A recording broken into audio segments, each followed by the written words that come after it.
Hello and welcome to the Climbing Daily Friday Gear Show.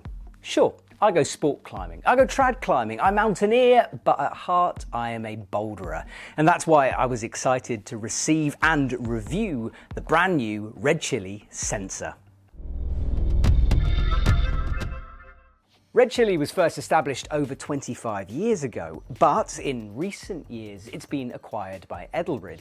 And since then we've seen some interesting new designs and innovations coming out of Red Chilli and into their shoes.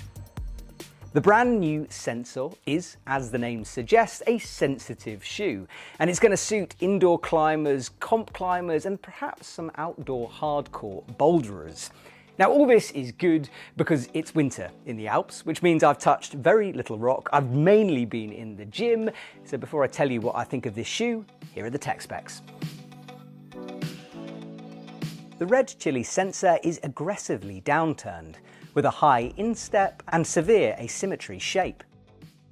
It aims to be as sensitive as possible, and the sole has been designed with this in mind, with Vibram XS grip rubber. Red Chilli pre-grind the rubber before attaching it to the sole, and it goes from 4mm on the edge for durability to 1mm in the middle for sensitivity. This combined with a midsole, which has been cut out under the rubber, and you'll easily feel the volumes and holds that you're standing on. Although the shoe is soft, Red Chilli have thought about heel rigidity and have placed midsole material through the heel. This bit of structure prevents the heel from rolling or slipping like it can do on other soft shoes. There's a large XS grip perforated and textured toe patch on the front of the shoe, which is 3D printed before construction. Unique to the sensor are two slingshot rand style systems on the shoe. There's the traditional one that wraps around the back of the foot and heel, which helps with forward tension and keeps the shape. There's also a second, which you can't see round the front of the toes and down towards the bottom of the shoe towards the heel, again helping to maintain the shape.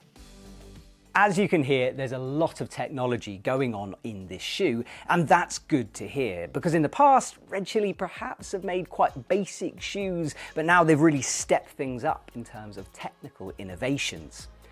This is not a shoe for everyone, and it doesn't even try to be. It's not an all-rounder, it's firmly aimed at the bouldering side of the market.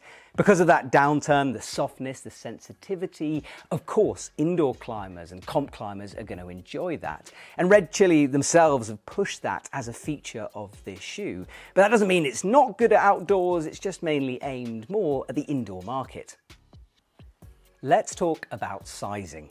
Usually I'm a UK roundabout size 9, but for this shoe I wanted to really downsize it, make it tight with no dead spots and my feet crimped up. And therefore, well, I had two options. I had a UK 7.5, which I've been wearing, and a UK 8. Now, having had the 7.5 on my feet for a while, it's just a tiny bit too painful. Perhaps fine if you're working super hard projects in the gym or for comps, but for me, I want a little bit of a looser fit, so I think I'm going to take the UK size 8, which should fit my feet better. Remember that everyone's feet are different, and the shape of the shoe might affect you as well. That sweep, the curve you can see on it, isn't going to work for everyone's feet, and according to Red Chilli's own graphic, it's their narrowest shoe in the range. And therefore, if you've got wider, squarer feet, perhaps you might want to go more towards your street shoe size, or even a bit bigger, depending on your personal preference. One of the reasons that indoor shoes are softer is because of the holds that you use indoors. Often we see big volumes or smears, and especially in competitions, those volumes are really starting to be the most prevalent form of hold, so a soft shoe helps.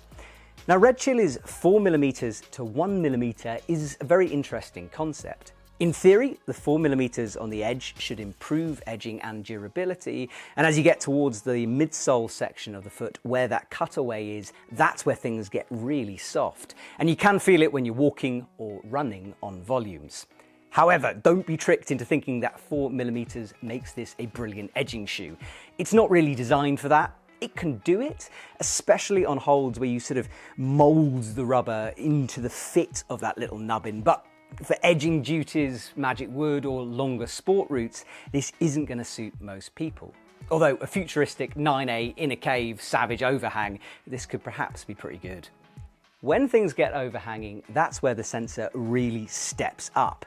It's almost like an extension of your hand. Because of the softness, sensitivity, you can hook and claw above your head in order to go upwards. And to help with that are the advanced features on this shoe. That toe patch, absolutely fine. I know we're seeing a lot more shoes with the entire front section covered in rubber. Think the Unparalleled souped up. But for most people, a toe patch of that size is going to be enough, and it works absolutely fine. I was concerned with a soft shoe that the heel would be too floppy for me, but because they've added the material, they've got that round in, actually the heel feels pretty solid. I mean, you can even see that when I'm sort of moving it around. It doesn't flip and flop like it does on something like the Scarpa Furia Air, for example. That means that you can really crank on this heel, and you don't need to worry about it rolling off the hold or just being too soft for its own good. As with any high-end shoe, its main disadvantage is because it's so specialized. This shoe is only going to suit certain types of climbers, and if you're watching this and you think, oh, that's me, then you're probably going to be interested in this model. But as you know, the price point tends to go up, especially on boulder shoes. This isn't cheap, but because of the extra durability and the quality of design within Red Chilli and Edelrid, this is going to last you a long time, and perhaps you can get a training shoe as well and keep this for the serious sends and competitions. As always, there are links down below to the Epic TV shop where you can check this shoe out, and let me know in the comments below what you think of the new Red Chilli model.